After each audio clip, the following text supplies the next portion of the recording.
Jesus knew the cross was coming, and still he prayed for us. We are going to be looking at a little bit of that today on day 313 of our Bible in a Year series. We are in John 16 today, reading through the entire Bible in 1 year, reading through the CSB translation. And, as I said, we're in John 16 today. Let's jump right in. I have told you these things to keep you from stumbling.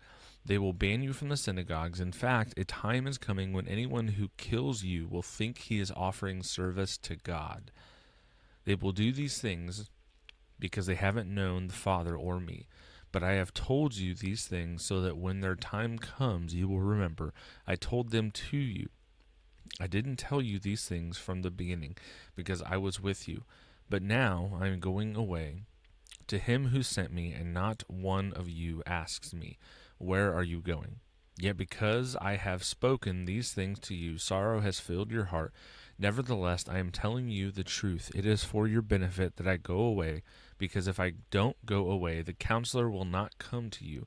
If I go, I will send him to you. When he comes, he will convict the world about sin, righteousness, and judgment. About sin, because they do not believe in me. About righteousness, because I am going to the Father, and you will no longer see me, and about judgment, because the ruler of this world has been judged. I still have many things to tell you, but you can't bear them now. When the Spirit of truth comes, he will guide you into all the truth, for he will not speak on his own, but he will speak whatever he hears. He will also declare to you what is to come. He will glorify me, because he will take from what is mine and declare it to you. Everything the Father has is mine. This is why I told you that he takes from what is mine and will declare it to you. In a little while you will no longer see me. Again, in a little while you will see me. Then some of his disciples said to one another, What is this he's telling us? In a little while you will not see me. Again, in a little while you will see me. And because I am going to the Father, they said, What is this he is saying? In a little while, we don't know what he's talking about. Jesus knew they wanted to ask him, and so he said to them, Are you asking one another about what I said? In a little while you will not see me. Again, in a little while you will see me. Truly I tell you, you will weep and mourn, but the world will rejoice. You will become sorrowful, but your sorrow will turn to joy. When a woman is in labor, she has pain because her time has come. But when she has given birth to a child, she no longer remembers the suffering because of the joy that the person has been born into the world. So you also have sorrow now, but I will see you again. Your hearts will rejoice, and no one will take away your joy from you. In that day you will not ask me anything. Truly I tell you, anything you ask the Father in my name, he will give you. Until now you have asked for nothing in my name. Ask and you will receive, so that your joy may be complete. I have spoken these things to you in figures of speech. A time is coming when I will no longer speak to you in figures, but I will tell you plainly about the Father. On that day you will ask in my name, and I am not telling you that I will ask the Father on your behalf. I lost my spot. For the Father himself loves you, because you have loved me and have believed that I came from God. I came from the Father and have come into the world. Again, I am leaving the world and going to the Father. His disciples said, Look, now you're speaking plainly and not using any figurative language. Now we know that you know everything and don't need anyone to question you. By this we believe that you came from God. Jesus responded to them, Do you now believe? Indeed, an hour is coming and has come when each of you will be scattered to his own home, and you will leave me alone. Yet I am not alone, because the Father is with me. I have told you these things so that in me you may have peace. You will have suffering in this world. Be courageous. I have conquered the world. Chapter 17. Jesus spoke these things. I looked up to heaven and said, Father, the hour has come. Glorify your Son, so that the Son may glorify you, since you gave him authority over all people, so that he may give eternal life to everyone you have given him. This is eternal life, that they may know you, the only true God, and the one you have sent, Jesus Christ. I have glorified you on earth by completing the work you gave me to do. Now, Father, glorify me in your presence with that glory I had with you before the world existed. I have revealed your name to the people you gave me. From the world, they were yours, you gave them to me, and they have kept your word. Now they know that everything you have given me is from you, because I have given them the words you gave me. They have received them and have known for certain that I came from you. They have believed that you sent me. I pray for them. I am not praying for the world, but for those you have given me, because they are yours. Everything I have is yours, and everything you have is mine, and I am glorified in them. I am no longer in the world, but they are in the world, and I am coming to you. Holy Father, protect them by your name that you have given me, so that they may be one as we are one. While I was with them, I was protecting them by your name that you have given me. I guarded them, and not one of them is lost except the son of destruction, so that the scripture may be fulfilled. Now I am coming to you, and I speak these things in the world, so that they may have my joy completed in them. I have given them your word. The world hated them because they are not of the world. Just as I am not of the world, I am not praying that you take them out of the world, but that you protect them from the evil one. They are not of the world, just as I am not of the world. Sanctify them by the truth. Your word sent me into the world. I also have sent them into the world. I sanctify myself for them, so that they also may be sanctified by the truth. I pray not only for these, but also for these who believe in me through their word. May they all be one, as you, Father, are in me, and I am in you. May they also be in us, so that the world may believe you sent me. I have given them the glory you have given me, so that they may be one as we are one. I am in them, and you are in me, so that they may be made completely one, that the world may know you have sent me and have loved them as you have loved me. Father, I want those you have given to me, or given me to be with where I am, so that they will see my glory which you have given me, because you loved me before the world's foundation. Righteous Father, the world has not known you. However, I have known you, and they have known that you sent me. I made your name known to them, and will continue to make it known, so that the love you have loved me with may be in them, and I may be in them. Chapter 18. After Jesus had said these things, he went out with his disciples across the Kidron Valley, where there was a garden, and he and his disciples went into it. Judas, who betrayed him, also knew the place, because Jesus often met there with his disciples. So Judas took a company of soldiers and some officials from the chief priests and the Pharisees, and came there with lanterns, torches, and weapons. Then Jesus, knowing everything that was about to happen to him, went out and said to them, Who is it that you're seeking? Jesus of Nazareth, they answered. I am he, Jesus told them. Judas, who betrayed him, was also standing with them. When Jesus told them, I am he, they stepped back and fell to the ground. Then he asked them again, Who is it that you're seeking? Jesus of Nazareth, they said. I told you I am he, Jesus replied. So if you're looking for me, let these men go. This was to fulfill the words that he had said, I have not lost one of those you have given me. Then Simon Peter, who had a sword, drew it, struck the high priest's servant, and cut off his right ear. The servant's name was Malchus. At that, Jesus said to Peter, Put your sword away. Am I not to drink the cup the Father has given me? Then the company of soldiers, the commander, and the Jewish officials arrested Jesus and tied him up.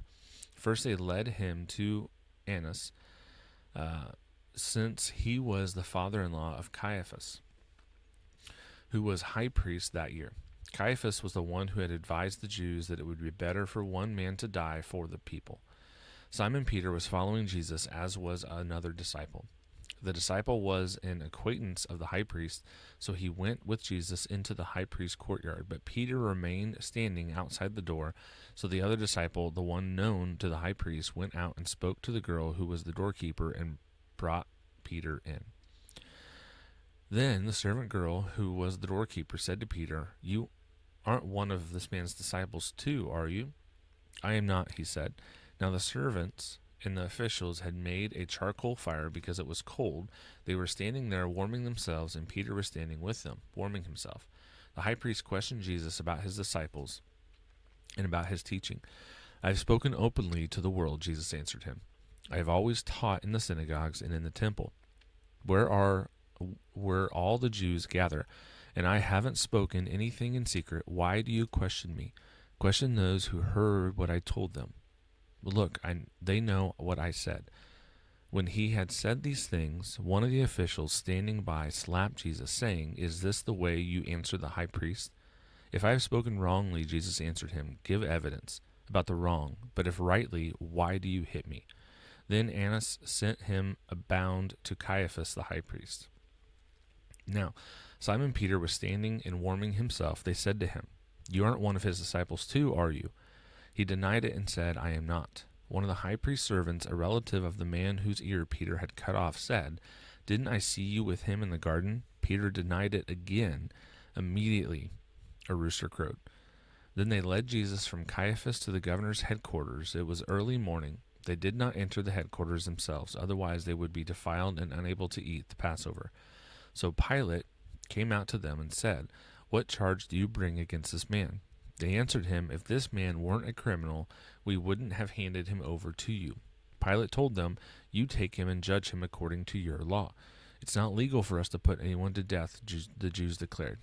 They said this so that Jesus' words might be fulfilled, indicating what kind of death he was going to die. Then Pilate went back into the headquarters, summoned Jesus, and said to him, Are you the king of the Jews? Jesus answered, Are you asking this on your own, or have others told you about me? I'm not a Jew, am I? Pilate replied. Your own nation and chief priests handed you over to me. What have you done? My kingdom is not of this world, said Jesus. If my kingdom were of this world, my servants would fight, so that I wouldn't be handed over to the Jews, but as it is, my kingdom is not from here. You are a king then, Pilate asked. You say that I'm a king, Jesus replied. I was born for this, and I have come into the world for this, to testify of the truth. Everyone who is of the truth listens to my voice. What is truth? Said Pilate. Isn't that a question? What is truth? After he had said this, he went out to the Jews again and told them, I find no grounds for charging him. You have a custom that I release one prisoner to you at Passover, so do you want me to release you the king of the Jews? They shouted back, Not this man, but Barabbas. Now Barabbas was a revolutionary. And that is where we are leaving off today with our reading anyways. Let's jump into our questions. Question 1. In John 16:33, Jesus says, In this world you will have trouble, but take heart, I have overcome the world. How does this promise give perspective to your present struggles? It shows that whatever we're going through, Jesus has already gone through. Whatever we're dealing with, Jesus has already dealt with. Anything that we may come in contact with, that we may have to go against or argue against or deal with, Jesus has already beaten, defeated, and dealt with. The biggest thing, right, is death. And death is defeated. So, all the things that we could possibly have to deal with, Jesus has already overcome all of those. And we are overcomers through what he did. Question 2. Jesus' prayer in John 17 focuses on unity among believers. What kind of unity do you think he meant, and how can the modern church reflect that today? Being unified in, this is something that I've tried to do. I've tried quite a bit to do. Building bridges instead of building walls. People who disagree with me on secondary, tertiary issues, we can still lock arms. We can still do ministry together. We can still do work together. We can combine efforts. We can do missions work together. All this other stuff. But that doesn't mean that we just throw all the secondary issues under the rug, right? On the contrary, We can still talk about those things. We can still deal with those things. The unity